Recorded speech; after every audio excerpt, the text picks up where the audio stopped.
friends, I am back. I'm actually outside because my dad is sleeping and the dog wants to be outside, so this is the outside of my house. But I did want to do my mid-month June wrap-up as we're heading closer to the end of the month. So it is the Amazing Readathon, which means all my books are prompt focused because that is how this readathon specifically works. But I am going to kind of go through all of them, and I'm going to get through the stuff that I read before the 15th of the month. That is kind of my little goal. So the first book that I read this month was a reread, and that is Across the Vanishing Sky by Catherine Cowles. This is my copy that I got from the bookstore. I forgot what one. I think it's Novel Grounds. I gave this book 5 stars. I loved listening to it. I love Catherine Cowles. She's like one of the few romantic suspense authors that I will read. She is one of my favorites, and this was a reread, and this is basically follows Brayden and Dex. Dex is a character you've kind of seen in the other series. He was a former FBI profiler. His dad is a serial killer when he's coming back to his hometown. He has a lot of brothers. And then Brayden's best friend went missing in Starling Grove, and she's determined to kind of uncover what happened to her. She has a little boy, and I love this book. I gave this book 5 stars. The one thing I really do like about this series in specific is that you know the narrators in advance. So like, you know, Dex will be back for the in the future books, and like they all have their own narrators, which I really am enjoying quite a bit. So I gave this book 5 stars. Romantic suspense. The ending, I remember the first word, the ending of this book, it was so shocking and so surprising to me, and Catherine Cowles does that every single book she writes. So I gave this book 5 stars. I was really happy with it. And then I wound up reading The Royal Summer by Cass Morgan. These are all 4 main prompts. A lot of them, some of them were sightseeing. If I can remember, this was a highly anticipated book, I think. This is the one that I read for that. And then the audiobook that I picked up was Royal Summer by Cass Morgan. Also my bonus prompts are read a book where like the author's name is like white or black or a backlist title. This is a summer contemporary that I was really in the mood for. I will attach a photo of this book here. Character, she's all set to work for her favorite writer for the summer in Scotland. Fun fact, I'm going to Scotland this summer. And she's all excited, and then her author winds up taking a once-in-a-lifetime trip to Japan, and she's kind of stuck a little bit scrambling, and she winds up meeting a prince, and he winds up giving her a job, and it's just very cute. I really had a fun time. This, like, the last couple of months, I've really realized how much I've loved YA contemporary and just haven't read enough of it, especially listened to it. So I'm really trying to have a bigger balance kind of going into the second half of the year, and reading a lot more romantic, like, contemporary romances, like listening to them and having a bit of a balance, like listening to maybe 3 romances, 3 YA romances and 3 adult romances, just to have a little bit more balance, because I really do love listening to them. And then the next book that I read was The Forest King's Daughter by Ellie Blake. This was the next book that I read. I really like this one as well. This is a new, I read her, sorry, my dog is barking. But this one follows a main character. It's basically friends to enemies to more, and they were basically childhood friends. They became mortal enemies and then forbidden lovers. And basically Cassia is kind of kidnapped by these people, and she has a artifact that is kind of can bring war on them. I like this book. I don't think it will be like a new favorite to me. It was fun, it was enjoyable, but not a new favorite. I like the world building quite a bit, and I like the characters, but it was not a favorite. I really did like the friends to enemies to more of the story. I just didn't feel super connected to the characters, and that's why I only got like a 3.75 stars. But I did DNF this like about a year ago when I was still heavily doing blog tours, so I'm happy that I picked it back up, and I did enjoy it, just not a new favorite. And the next book that I read was Murder in the Scottish Shire by Tracy Hall.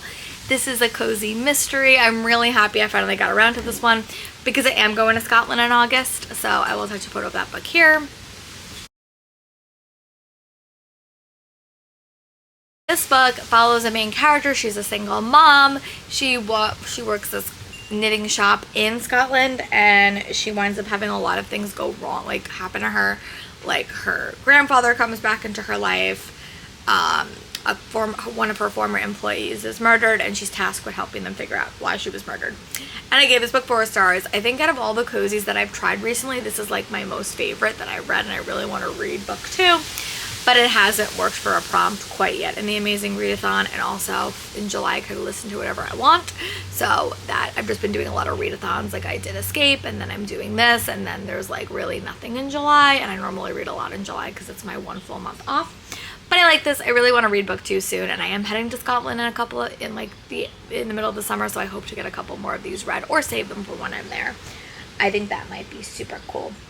But I gave this book 4.5 stars, but I really want to continue the series. And the next book, I think this is for Preposition in the title. It was A Shot of Scandal by Simone Steer, and I will attach a photo of that book here.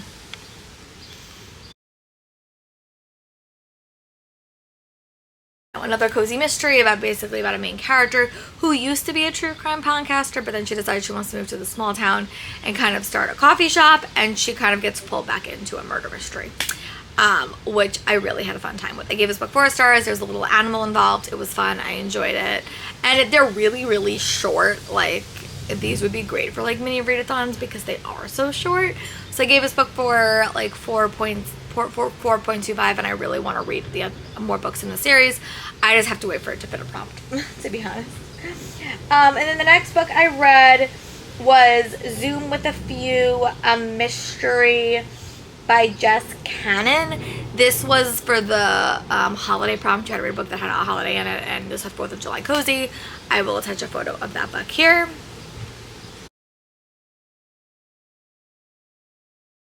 Book was okay. I think I was really struggling with focus as I was reading this, and I had to pick up a bunch of different things, and I just don't think I felt connected to the characters.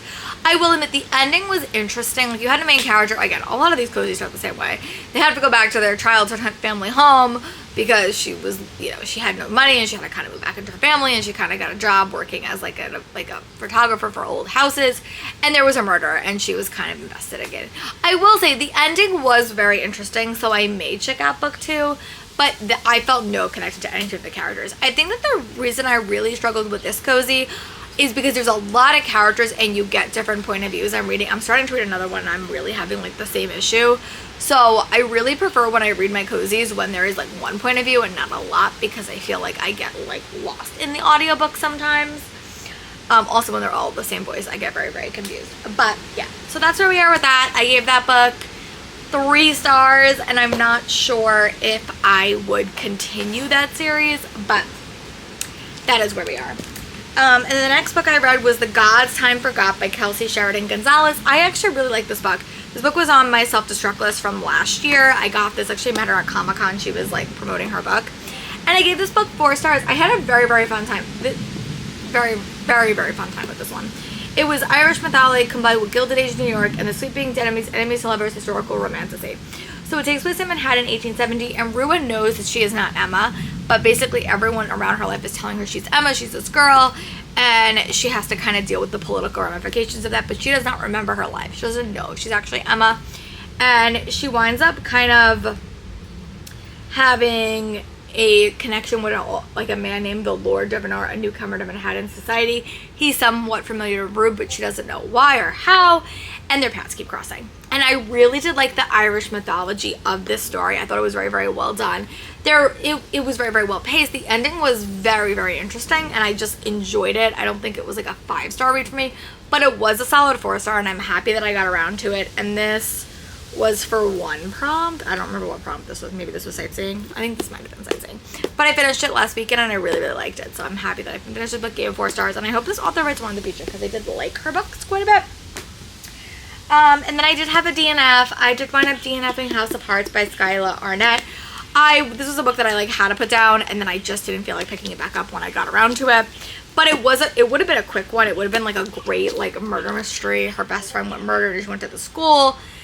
It was very, very cultish, but I didn't have to. So, yeah. And then the next book that I read was The Mona Lisa Vanishes, a legendary painter tracking heist and the birth of a global celebrity. I will attach a photo of that book here. Another nonfiction book, and it was middle grade. I think I saw this on my library shelf when she was like cleaning, and I was like, oh, I want to read that, and I saw that it was at my library. And it was a very, like, I don't think I really knew a lot about the Mona Lisa. I saw her when I was in Paris, like when I was a lot younger, but it was very, very compelling. Like, I didn't know she was stolen. I didn't know the whole lore about that, and it was a very, very digestible, like, nonfiction book for middle school kids. I would definitely recommend that to my library to put on her shelves, and I will recommend that to her. But yeah, it was a quick listen last week, and I'm really happy that I got around to it. And the next book that I read was, these are quick because these are we were doing face-off, so I was trying to read like shorter things. So I read The Pet Placement Society by Primo Gendelosa. Oh, I have to put all these books on my spreadsheet. Oh my god, I didn't even do that. Okay, you know what? I'm not gonna have stats for you today, but I will have stats for you next week when I come back. So I will do that. So, but this one was a graphic novel about a character who was working at like an animal shelter, and she was trying to kind of find places for pets, and it had a lot of like family dynamics and friendship dynamics. Really, really cute. I love the art style of this as well. It was very, very fun, and I would definitely recommend my library put this in her library, but it was very, very pet focused. And the next book that I read was The Secrets of Kells, the graphic novel, and this was the one that I got when I was in Ireland. I bought myself books whenever I go traveling, and I wound up picking this one up, and I liked it. I don't think I loved it. I think the story was a bit complicated, but I really did like the art style of this one. So I'm not sure if I'm going to keep this book from like my trip, but I want to do a vlog where I read a lot of these before I go to Scotland. So yeah, but this one was fun. I did enjoy it. I don't think it's a new favorite, but I did like the art style. And then the last book I read in this little part was Two Can Play by Ali Hazelwood. This one was very, very fun. I read this book physically because I was just getting books from my library and it was short. But it basically followed these two characters. They're like video game designers, and their teams have to team up to kind of do this video game that they both like. It's like a childhood passion project of theirs. And they're enemies. Their companies are enemies, and they become, things go. It's very, very quick. I would say the first half was very, very plot focused, and the end was very, very spice focused, but again, it is only 180 pages. So for a novella, I did like it. I'm happy that I read it. I am so sorry that I did not give you guys my stats. I will do that next time, but I just plumb forgot. So I will talk to you guys soon. Thank you so much for watching. Let me know in the comments what was your favorite book that you read in the month of June.